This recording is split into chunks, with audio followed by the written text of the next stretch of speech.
A'udzubillahi minasyaitonirrajim. Bismillahirrahmanirrahim. Assalamualaikum warahmatullahi wabarakatuh. Jumpa kembali di channel Sampul Hitam yang tentunya akan berbagi cerita. Dan untuk kisah kali ini akan menceritakan sebuah kisah yang berjudul Bau Masakan di Tengah Hutan. Cerita ini ditulis oleh Eka Fitriani. Dan bagi teman-teman yang ingin membacanya secara langsung, teman-teman bisa langsung kunjungi link yang saya sudah siapkan, ada di deskripsi. Dan sebelumnya terima kasih buat Kak Eka Fitriani yang sudah mengizinkan saya menceritakan cerita ini kepada teman-teman. Dan tak usah berlama-lama, langsung saja kita ke ceritanya. Selamat mendengarkan. Aku berjalan menghampiri Putri yang sudah lama menunggu di ruang tamu. "Abang," wanita itu memeluk erat pinggangku dari belakang. "Abang pasti sudah lapar kan?" Dengan manja, dia membelai dadaku. Iya, abang lapar. Adek tadi masak makanan kesukaan abang. Yuk makan bang. Adek juga sudah lapar nih." Kami berdua berjalan menuju meja makan yang terletak di dapur. Putri membuka tudung saji. Lauk pauk tertata rapi. Ada sambal ayam kesukaanku, nasi yang terlihat masih panas, dan juga mie goreng kesukaan Putri. "Nah, ini buat abang. Makan yang kenyang ya bang." Putri mengambilkan nasi untukku. Rasa lapar sudah terasa sejak tadi. Melihat makanan yang begitu enak membuatku tergoda. Apalagi bau harum masakan yang ada di depanku kini membuat aku lupa akan nasihat Naimah. "Jangan kau makan apapun yang wanita siluman itu berikan." Begitulah pesannya. Naimah memang berlebihan. Mana mungkin aku menolak masakan seenak ini. Biarpun wajahnya buruk rupa dan menyeramkan, tapi masakannya masih layak dimakan. "Bang Zaki, makan dulu, malah melamun." "Iya sayang, ini abang mau makan. Bismillahirrahmanirrahim." Terlihat wajah Putri yang tidak suka saat aku mengucapkan basmalah. "Ada yang aneh dengan abang. Sekarang abang sudah berubah." Aku menoleh ke arah Putri. "Aneh kenapa?" Kuletakkan lagi makanan yang hampir kusuap. "Aku gak suka kalau abang baca-baca kayak gitu." "Baca? Bismillah gitu maksudnya." "Ih, kan aku bilang gak suka. Kenapa diulang lagi?" Putri memalingkan wajahnya. "Tapi kan kalau makan, kita harus berdoa dulu sayang." "Tapi abang dulu gak gitu kan? Ini semua pasti gara-gara wanita perugu itu kan? Dia memang pengacau. Aku tidak suka dengannya." "Sayang, ini semua gak ada urusannya dengan Tania. Jangan marah, nanti jelek loh. Kita lanjutkan makan lagi ya sayang." Aku merayunya. "Tapi janji, jangan ucapkan mantra itu lagi ya." Aku mengangguk pasrah, sebab aku tidak mau membuatnya marah. Aku masih teringat dengan wajahnya yang mengerikan tadi. Dalam hati, aku tetap mengucapkan basmalah. Aku kembali menyendokkan makanan yang tadi diletakkan. Mataku membulat sempurna saat melihat pemandangan yang mengerikan kini berada di depanku. Di dalam pikiranku, saat ini hanya kabur untuk menyelamatkan diri. Tubuhku hampir jatuh karena kehilangan tenaga saat kudapati belatung berkeliat-keliat di dalam sendok yang hampir masuk ke dalam mulut. Kuletakkan kembali sendok yang ada di tangan. Mataku melitik ke depan. Tumpukan nasi yang aku lihat tadi kini sudah menjadi belatung yang gemuk-gemuk. Seonggok cacing tanah yang sudah mengering di piring mie goreng. Rasa lapar kini berubah mual. Mataku terbelalak melihat sambal ayam yang ternyata ayam mentah berlumuran darah. Bau anyir darah ayam memasuki rongga hidung. Aku tidak sanggup lagi duduk melihat makanan tidak lazim ini. Kok cuma dilihatin aja sih bang? Mulutku membuka lebar ketika melihat Putri memakan cacing kering dengan lahapnya. Aku tidak sanggup lagi menahan gejolak di dalam perut yang sudah pada puncak. Abang mules dek. Aku berlari memasuki kamar mandi dengan terburu-buru, mengunci pintu dari dalam. Tubuhku bergetar melihat kenyataan yang kualami. Aku menangis terseduh-seduh meratapi kebodohanku selama ini. Entah apa yang aku makan selama ini. Hampir setiap malam, wanita itu memasakkan makanan yang terlihat lezat untukku. Bermacam-macam masakan yang mungkin saja berbahan-bahan tidak lazim seperti tadi. Aku bergidik ngeri mengingatnya. Abang. Putri memanggil-manggil namaku. Dia terus saja berteriak-teriak dari luar. Tunggu sebentar. Jawabku gemetar. Aku keluar dengan wajah pucat, berjalan kontai, menghampiri Putri di ruang tamu. Abang kenapa? Gak apa-apa, jawabku singkat. Abang, kangen kan sama aku? Rasanya aku ingin berteriak saat Putri mencium bibirku. Ayo bang, dia berbisik manja di telingaku. Abang gak enak badan dek. Besok saja ya. Kumundurkan tubuh dengan pelan. Abang gitu. Kan sudah lama aku gak dapat jatah. Dengan cepat, dia kembali memeluk tubuh kurusku ini. Sayang, abang lelah hari ini. Besok saja ya. Aku bicara dengan hati-hati agar dia tidak tersinggung dan marah. Ya udah deh, tapi janji ya bang. Iya. Aku mengangguk dan tersenyum kepadanya. Cukup lama aku menunggu dia untuk pergi. Akhirnya dia pergi juga entah kemana. Aku bergegas mengambil kunci mobil dan sesegera mungkin pergi dari tempat ini.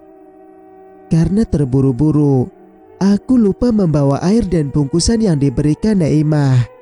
Terpaksa aku harus kembali untuk mengambilnya.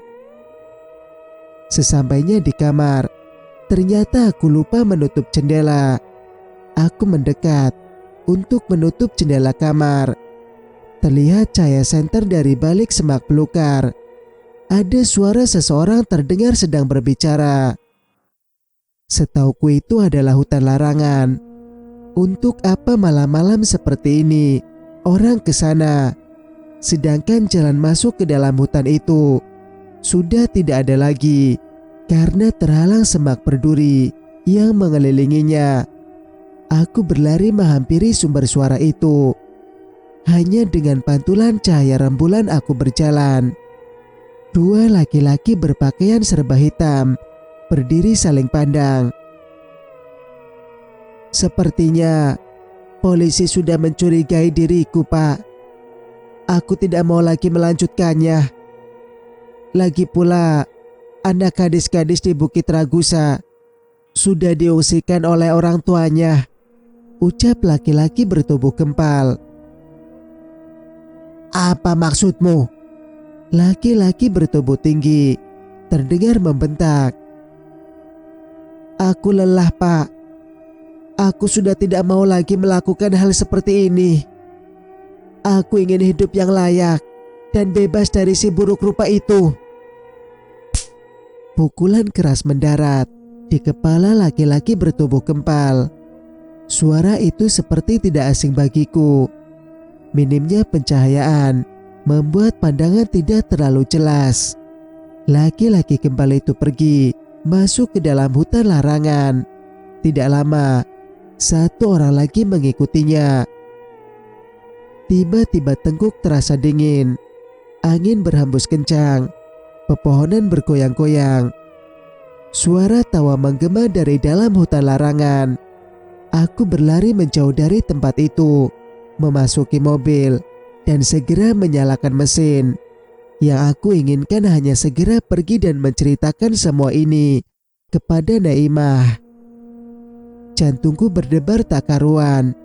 Takut jika tiba-tiba wanita jadi-jadian itu datang kembali. Aku yakin dia akan marah besar ketika mendapati aku tidak di rumah lagi. Aku memacu mobil sekencang-kencangnya. Saat sudah benar-benar jauh, hati ini terasa lega. Hampir 2 jam aku di perjalanan dengan menahan rasa takut. Kini akhirnya aku sampai di rumah Ama dengan selamat. Keesokan paginya, aku mendatangi rumah Naimah. Lalu aku menceritakan semua kejadian kemarin malam kepada Naimah. Tidak lupa kuberikan air yang kubawa kepadanya. Naimah merapal doa-doa. Setelah itu meniupkannya ke dalam botol yang berisi air. Asap tebal menyembul dari dalam botol. Air yang tadinya jernih kini berubah menjadi merah pekat seperti darah. Botol itu terguncang sangat keras. Lalu muncul gelembung seperti air yang mendidih. "Menyingkir, Zak," Naimah menyuruhku untuk menjauh. Botol itu terbelah menjadi 2 bagian. "Apa yang terjadi, Nek?" "Itu buhul sihir yang dimasukkan ke dalam air." "Hah? Buhul sihir?" "Air itulah penyebab Tania keguguran. Jin itu masuk ke rahim Tania melalui air, lalu mengoyak cabang bayi yang ada di dalamnya." "Apa? Jadi selama ini aku ditipu dengan wanita itu?" Tanganku mengepal. Untung saja dia tidak ada di sini. Kalau saja saat ini ada Putri, pasti sudah kuhajar. "Suruh apa kau ke sini, Zak? Nenek sudah menyuruh Samudra untuk ke sini." "Baik, Nek." Setelah lama kami menunggu, akhirnya Apa dan Datuk pun datang. Kami semua dikumpulkan di ruang keluarga. Rencananya besok Datuk dan Apa akan mendatangi kepala suku dalam. "Besok kita akan bermusyawarah untuk membuka hutan larangan itu." Naimah adalah bunduk kandung yang dihormati di suku Prugu. "Biar aku dan Datuk Samudra saja yang ke sana untuk bermusyawarah, Mak," ucap Apa. "Betul itu, Mak. Bagaimana jika hari ini saja kita ke Bukit Ragusa, Bang?" Sepertinya lebih cepat lebih bagus. Bagaimana menurut Ama?" "Pergilah kalian berdua ke Bukit Ragusa."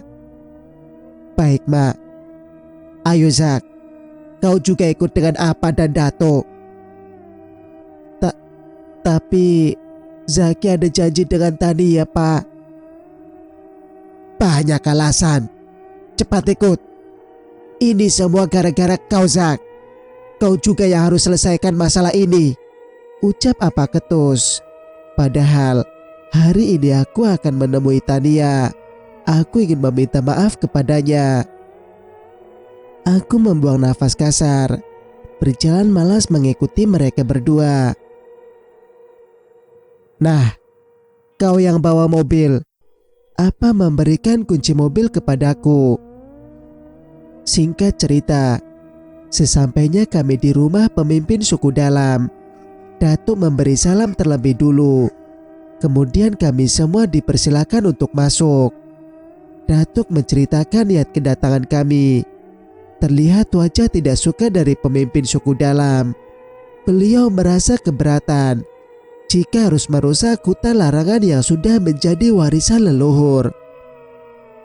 Dengan sabar, Apa menceritakan kejadian-kejadian yang menimpa warga Bukit Ragusa.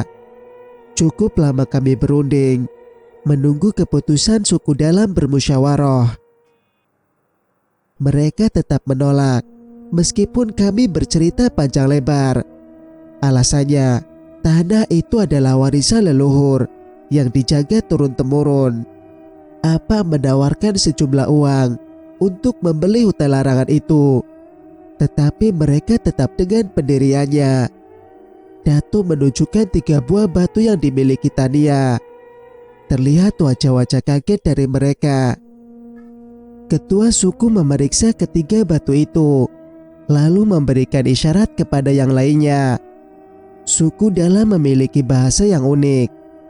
Bahasa itu hanya mereka saja yang mengerti. Beberapa orang Prugu juga memahaminya, termasuk Datuk Samudra. Mereka memberikan kembali 3 batu hitam yang berbau harum gaharu itu. Kepala suku dalam kini telah menyetujui untuk menebang pohon-pohon yang ada di hutan larangan tersebut. Setelah cukup lama berbincang-bincang, kami berpamitan untuk pulang. Sikap mereka sedikit berbeda dari sebelumnya. Awal kedatangan kami, mereka terlihat dingin tidak ramah. Namun saat batu itu ditunjukkan, kami diperlakukan sangat baik. Waktu yang ditentukan telah tiba. Apa dan Datuk menyewa 4 alat berat dan orang yang ahli dalam menebang pohon. Kemudian juga ada beberapa polisi yang mengawal. Iring-iringan mobil yang kami kendarai melaju kencang. Aku mengkhawatirkan Tania yang memaksa ikut. Dengan kondisi yang masih belum stabil, kami semua telah tiba di lokasi. Kupandangi pepohonan yang menjulang tinggi. Semak berduri memenuhi hutan itu. Sedikit pun tidak terlihat celah untuk melihat ke dalam. Seram banget ya, Dek. Aku berbicara kepada Tania. Di dalam itu lebih seram. Aku pernah masuk ke sana. Aku menoleh ke arah Tania. Hah? Kamu pernah masuk? Kapan, Dek? Kok aku gak tahu? Kamu terlalu sibuk dengan Putri, jadi gak tahu istrimu di mana. Dengan tatapan sinis, Tania pergi meninggalkanku. Keanehan terjadi saat alat berat mulai bekerja. Mobil-mobil besar itu tiba-tiba tidak bisa bergerak. Orang-orang yang melihatnya kebingungan. Begitupun dengan aku, pemimpin suku dalam, memberikan saran agar pohon dan semak belukar itu ditebang secara manual. Kami pun mengikuti sarannya. Alat-alat seperti golok, parang, dan gergaji mulai dari yang manual hingga yang mesin sudah disiapkan. Lagi-lagi kejadian aneh kembali terjadi. Semua benda tajam itu tidak mampu menebang satupun pohon dan semak hutan larangan. Warga mulai berdatangan untuk melihat kejadian langka itu. Abi menyarankan untuk memanggil Ustadz. Semua orang setuju dengan saran Abi. Apa dan Dato menelpon seseorang untuk mengumpulkan ulama yang ada di kampung kami. Hari mulai siang. Panasnya matahari mulai terasa. Makanan dan minuman yang sengaja disediakan untuk pekerja tiba-tiba berbau tidak sedap. Air minum dalam kemasan terasa pahit. Para warga datang dengan membawakan makanan dan minuman untuk kami yang berada di sini.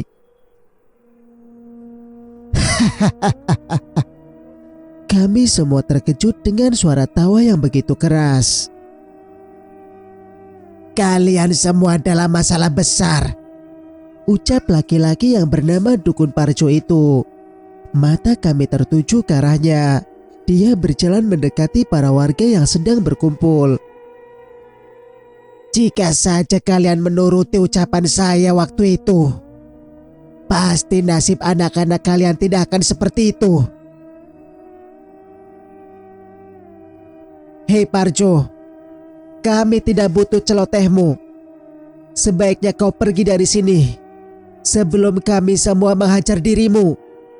Salah seorang warga menunjuk-nunjuk dukun tua itu. Terserah kalian saja. Kedatanganku ke sini hanya ingin mengingatkan.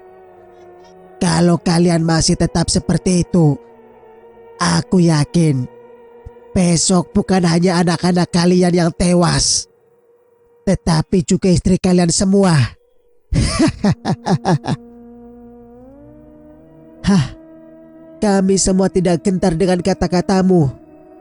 Justru dengan kau bicara seperti itu, kami semakin yakin jika semua ini ada kaitannya dengan dirimu.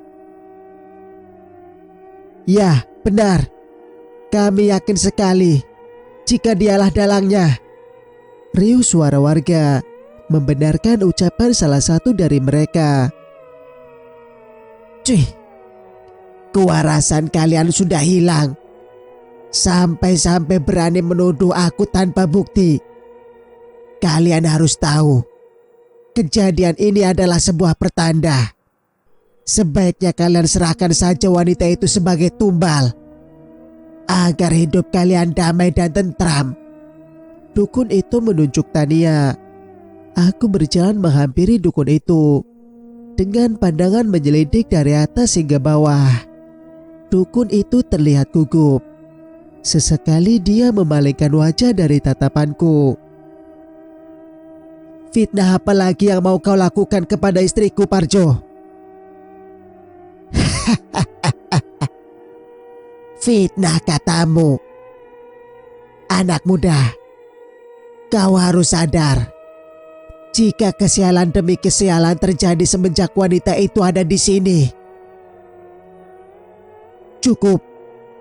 Kami semua menoleh ke arah suara. Terlihat apa? Datuk dan Naimah berjalan beriringan. Mereka datang bersama dengan para ulama yang sengaja dipanggil untuk datang ke hutan larangan. Pak Penghulu. Wajah Parjo terlihat tegang ketika melihat apa. Dia memutar badan lalu hendak berlari. Namun belum sempat dia melangkah, sebuah parang tajam menebas lehernya hingga terputus. Kami semua tercengang melihat pembunuhan yang terjadi di depan mata. Laki-laki bertubuh gempal, berdiri dengan parang yang berlumuran darah di tangannya. Dia berjalan santai menuju Pak Polisi yang sedang terbengong sama seperti kami. Malin, kau. Laki-laki yang bertubuh gempal itu berjalan dengan tenang. Tangkap saya, Pak. Malin menjatuhkan parang di hadapan polisi. Nada bicara Malin terdengar begitu tenang, seperti orang yang sudah terbiasa membunuh. Dia tidak gentar ataupun takut. Justru wajahnya terlihat begitu gembira. Jika memang dia pembunuh, untuk apa Malin membunuh dukun Parjo? Anehnya lagi, dia melakukan di depan orang ramai. Tania tergopoh menghampiri Malin. Dia menghujani pertanyaan yang bertubi-tubi kepada temanku itu. Terlihat kesedihan di wajah Tania. Hati ini terbakar api cemburu dan mulai berpikir yang tidak-tidak kepada istriku. Dengan cepat, aku menepis pikiran buruk itu. Aku kembali teringat ketika Tania di kantor polisi kala itu. Malin begitu perhatian dan terlihat sedih, sama seperti saat ini. Parjo. Apa berlari menuju tubuh Parjo yang terkapar. Ini benar Parjo. Tapi bukankah dia sudah meninggal sejak 25 tahun yang lalu? Semua mata melihat ke arah apa. Kau mengenalnya? Datuk menanyai apa. Iya bang, dia dulu kerja sama aku. Tapi dia sudah mati bunuh diri karena ditinggal pergi istrinya. Tapi kini kebun itu sudah aku jual sama orang yang mengaku suruhan anak Parjo. Tapi Datuk, Dukun Parjo sudah lama tinggal dan membuka praktek sihir di kampung ini. Salah seorang warga bicara. Apa mungkin kau salah orang? Tidak bang, aku masih ingat betul wajahnya. Ini benar Parjo yang mati gantung diri itu. Benar yang dikatakan oleh penghulu. Dia adalah Parjo yang kalian urus jasadnya waktu itu. Malin melangkah dengan tangan terborgol. Semua orang terlihat pucat. Bagaimana mungkin orang mati bisa hidup kembali? Dia tidak hidup kembali. Yang kalian lihat ini adalah jasad orang yang ditempati setan. Dan karena sihir, dia bisa menyerupai Bapak. Bapak, wajah apa terlihat bingung. Iya, aku Malin, anak dari Parjo dan wanita yang kalian panggil Sri. Kami semua terkejut dengan pernyataan Malin. Malin menyiramkan air yang di dalamnya terdapat batu berbau gaharu milik Tania. Darah berwarna hitam pekat menyembur dari lehernya. Semua orang yang berada di tempat itu menatapnya heran. Asap hitam menyelimuti potongan kepala dan tubuh Dukun Parjo. Jasad itu meleleh, lalu menguap, dan lenyap begitu saja. Kini yang tertinggal hanya cairan hitam yang berbau busuk. Ini semua salahku. Akulah yang membuat kalian menderita. Yang membuat kalian harus kehilangan anak dan keluarga. Hukumlah saya, Pak Polisi. Hukum saya dengan seberat-beratnya. Malin terisak-isak, terduduk di tanah dan berbicara dengan nada gemetar. Malin, apa yang kamu lakukan? Kamu sudah menjadi pahlawan untuk kami karena telah membunuh dukun jahanam itu. Tania, aku bukan pahlawan. Aku seorang pembunuh. Aku telah banyak membunuh orang-orang tidak bersalah untuk dijadikan tumbal. Aku pembunuh. Tumbal? Kami serentak bertanya. Iya, tumbal untuk orang Pandak yang bersembunyi di dalam hutan ini. Dia membuat Bapak tetap hidup dan aku tidak kesepian seperti dulu. Akan tetapi itu semua hanya kebohongan saja. Wujudnya memang menyerupai Bapak, tapi dalamnya hanya setan yang memanfaatkan aku selama ini. Malin berteriak meluapkan amarahnya. Malin, Tania terlihat sedih melihat laki-laki tinggi bertubuh sedikit gempal itu. Warga menatap Malin penuh kebencian. Mereka mencaci dan memaki-maki Malin. Sebelum warga main hakim sendiri, Pak Polisi segera membawa dan mengamankan Malin ke tempat yang lebih aman. Datuk Samudra dan tetua adat yang lain mencoba menenangkan warga. Mereka diberikan penjelasan jika pelaku sebenarnya adalah orang Pandak. Malin hanyalah korban yang dimanfaatkan untuk tujuan dan kepentingan siluman itu. Apa mempersilahkan para ustadz untuk membaca ayat-ayat suci Al-Quran dan meruqyah tempat itu.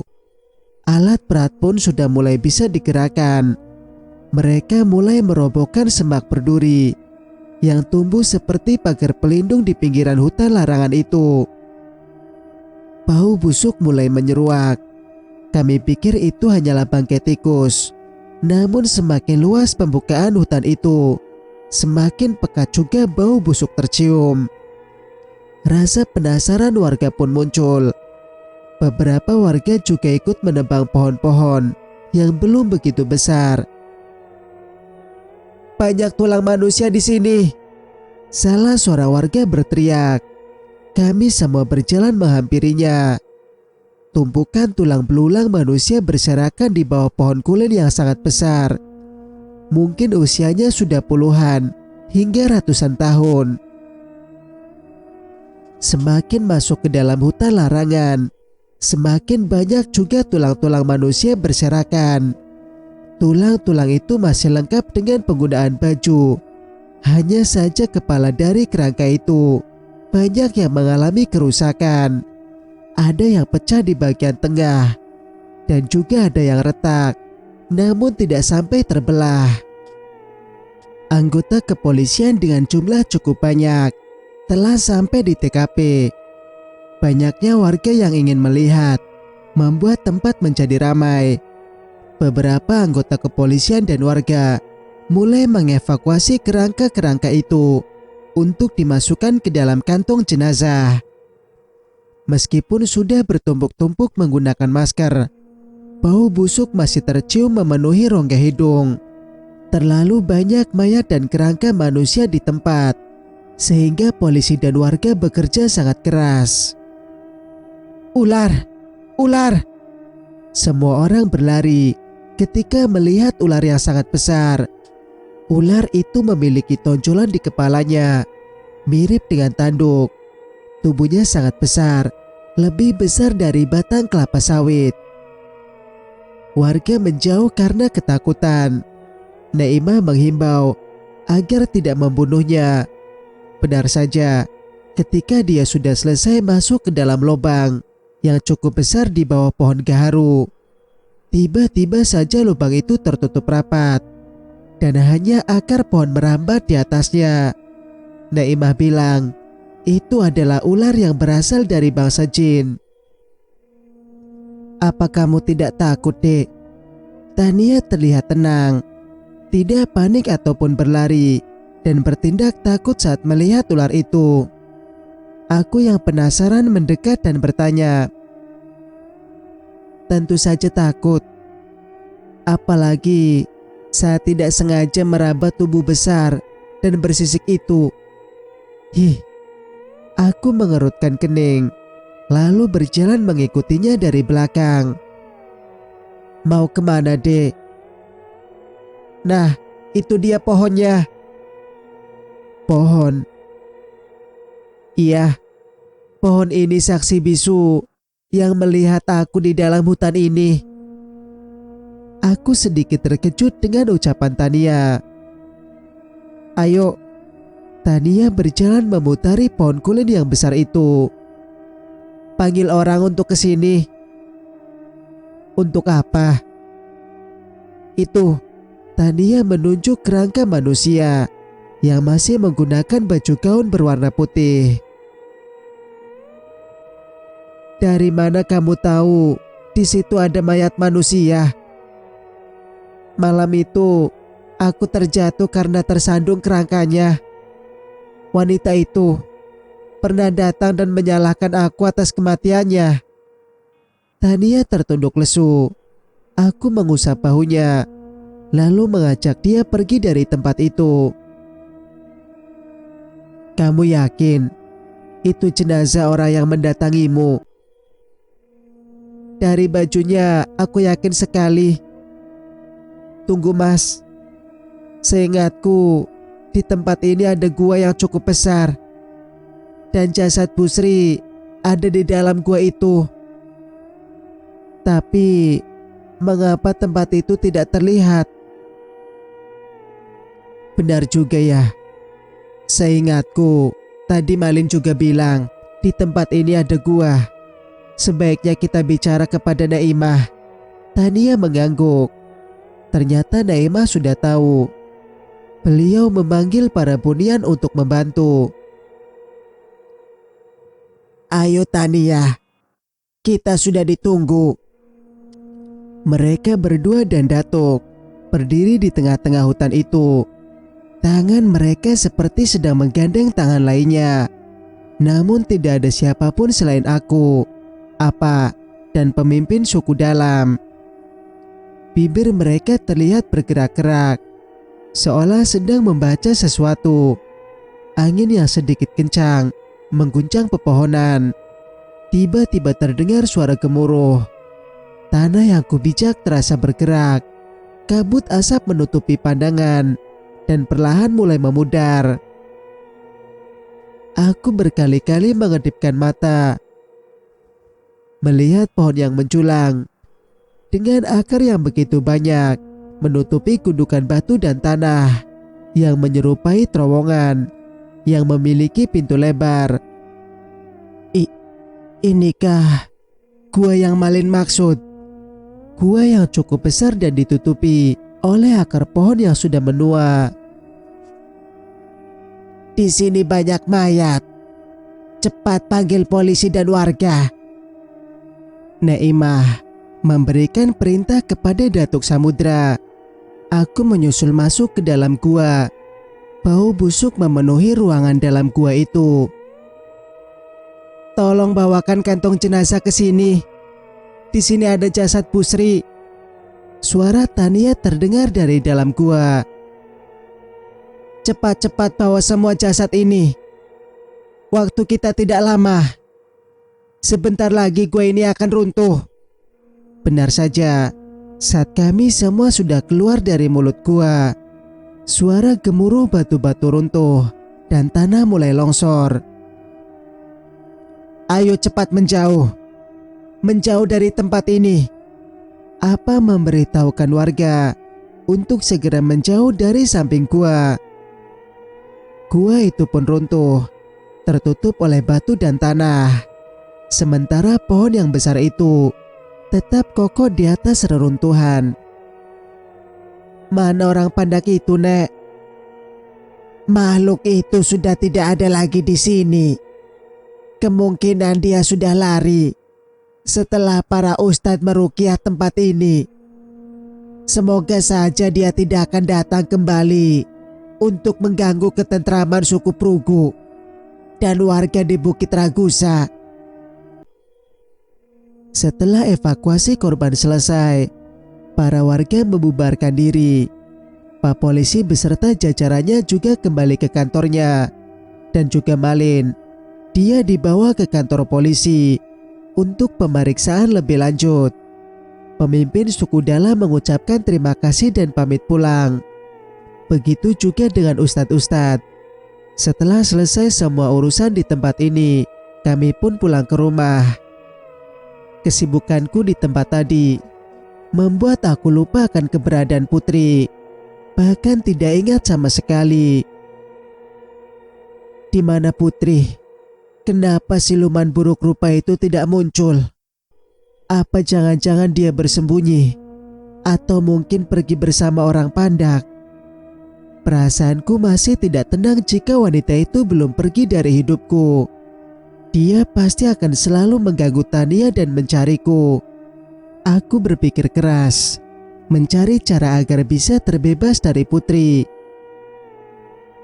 Sudut pandang Tania. Telapak tanganku masih terasa dingin, sama seperti tadi ketika aku berbaris melingkar dan mengelilingi sesuatu yang kasat mata. Aku tidak tahu apa yang menggenggam tanganku. Aku hanya merasakan sesuatu yang lembut dan sejuk, seperti angin malam yang datang setelah hujan. Tidak lama setelah itu, bunyi gemuruh terdengar. Sesuatu menyembul dari bawah akar pohon yang besar. Tubuhku terombang-ambing karena tanah yang kupijak bergetar. Angin kencang berputar-putar di atas gundukan yang muncul itu. Aku memejamkan mata karena takut. Telingaku mendengarkan Naimah yang sedang berbicara. Aku tidak tahu pasti dengan siapa dia bicara. Namun terdengar samar-samar Naimah memanggil nama seseorang. Angin mulai reda. Getaran di tanah pun sudah berhenti. Aku membuka mata, melihat gua yang kala itu pernah aku lihat. Aku mengikuti Naimah dari belakang, mencari jasad Busri yang tidak mampu aku tolong pada malam kejadian itu. Seonggok jasad yang sudah menjadi tulang belulang dibiarkan begitu saja di dalam gua. Bukan hanya satu, namun banyak. Bahkan masih ada mayat yang mungkin saja baru tadi malam dikorbankan. Matanya terbelalak dengan kondisi tulang kepala yang menganga. Isi kepalanya sudah tidak ada, hanya sisa darah yang mengering. Aku bergidik ngeri, tidak sanggup lagi untuk melihatnya. Aku sangat kasihan melihat kondisi jasad Pusri yang sangat memprihatinkan. Tengkorak kepalanya pecah terbelah menjadi dua. Sementara menurut pengakuan Malin, Pusri juga salah satu korban yang dia jadikan tumbal. Alasan Malin melakukan hal tercela itu adalah demi sang ayah tercinta. Malin hanya ingin ayahnya itu bisa hidup abadi selamanya, supaya dirinya tidak lagi merasakan kesepian, seperti saat Pusri pergi meninggalkannya dulu. Kasihan Pusri, takdir kematiannya di tangan anaknya sendiri. Meskipun Malin sebenarnya hanyalah korban dari tipu daya orang Pandak, tapi tetap saja hal itu tidak dibenarkan, karena apa yang dilakukan Malin itu adalah hal tercela. Aku menatap dalam-dalam semua jasad yang hanya tersisa tulang belulang itu. Semua tengkorak kepala mereka rata-rata hampir terbelah dua.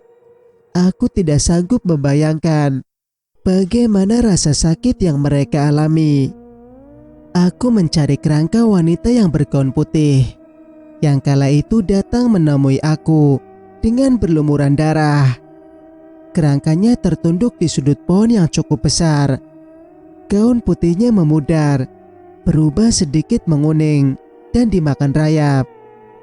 Masaki menanyaiku, dari mana aku bisa tahu? Aku menjelaskan kepadanya jika aku tidak sengaja tersandung oleh kerangka wanita itu ketika sedang dikejar oleh dukun Parjo dan orang Pandak sewaktu di hutan ini. Ucapanku itu membuat Masaki kebingungan.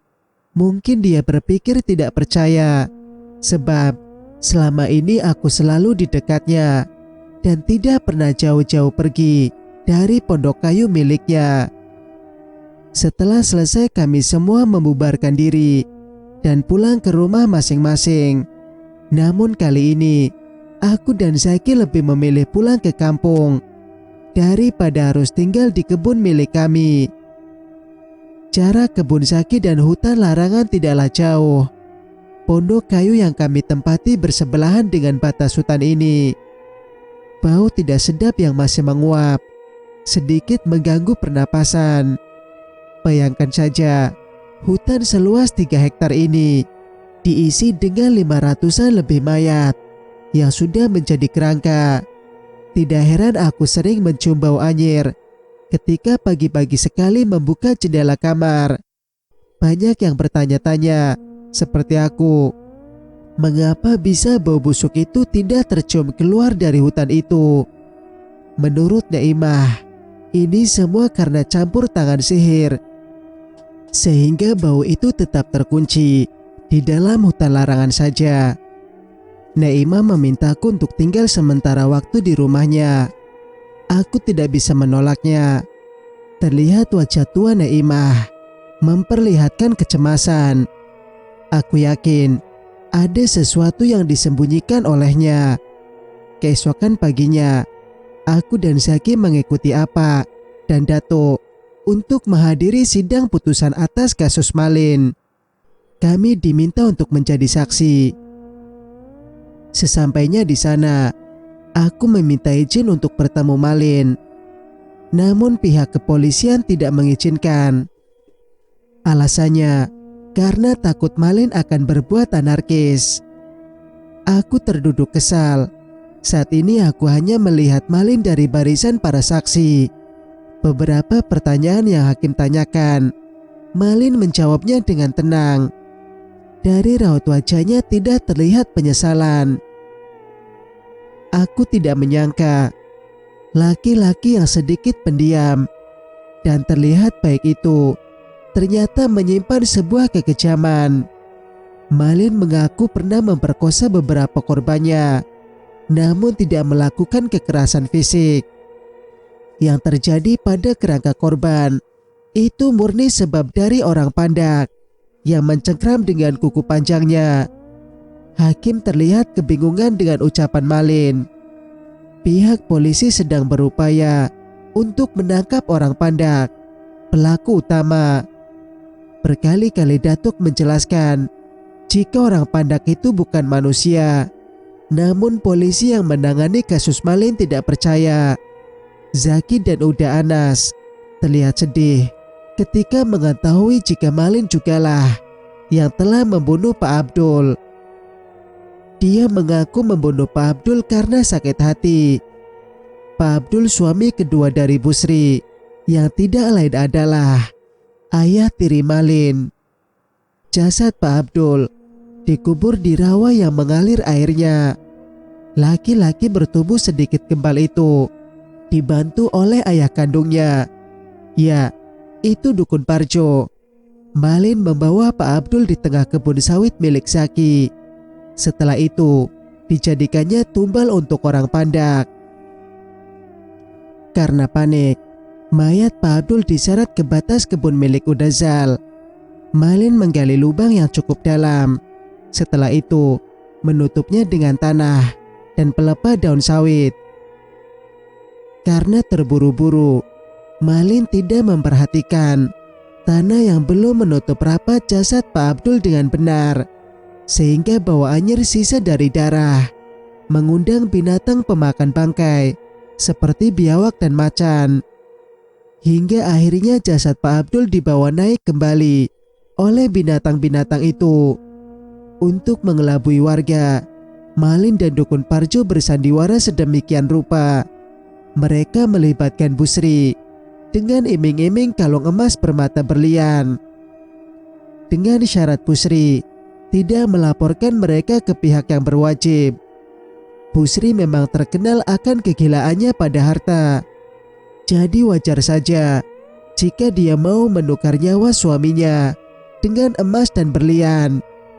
Tentu hal itu menguntungkan bagi Malin. Dengan mudahnya dia mengelabui Busri untuk masuk ke dalam hutan. Malin menunjukkan video tumpukan emas dalam gua di tengah hutan larangan. Mata Busri berbinar-binar. Dia tidak tahu jika itu hanyalah ilusi semata.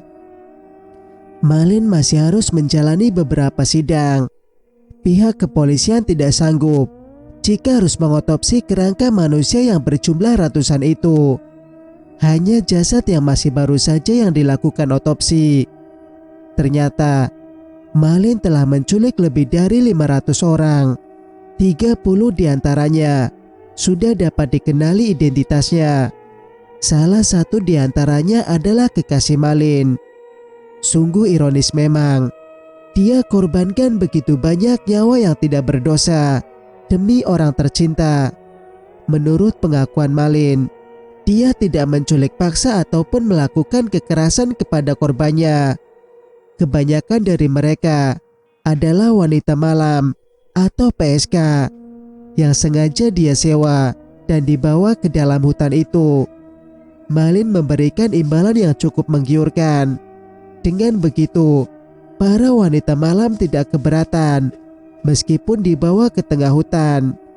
Selanjutnya, Malin akan membawa mereka ke hutan larangan, tempat sekaligus rumah bagi Malin. Selanjutnya Malin akan memberikannya kepada orang Pandak. Sementara untuk gadis-gadis di kampung, itu bukan tugas dia, melainkan tugas Parjo. Hanya saja wujudnya berubah menjadi Malin. Beberapa hakim dan saksi, mereka tidak percaya akan pengakuan Malin. Mereka mengatakan bahwa Malin menganut aliran sesat. Sebagian lagi menyimpulkan jika Malin memiliki gangguan jiwa. Malin hanya tersenyum kecil menatap ke arah kami. Hakim memutuskan hukuman mati untuk Malin. Warga Ragusa yang ikut dalam sidang bersorak gembira. Sementara aku dan kedua temannya hanya melihat nanar ke arah Malin. Malin tersenyum bahagia. membuat aku dan yang ada di ruangan itu bertanya-tanya. Malin,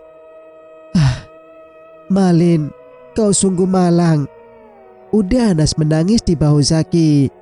Mereka sangat kehilangan sahabatnya itu. Banyak orang yang tidak menyangka jika Malin seperti itu. Malin orang yang dikenal baik dan jujur dalam bekerja.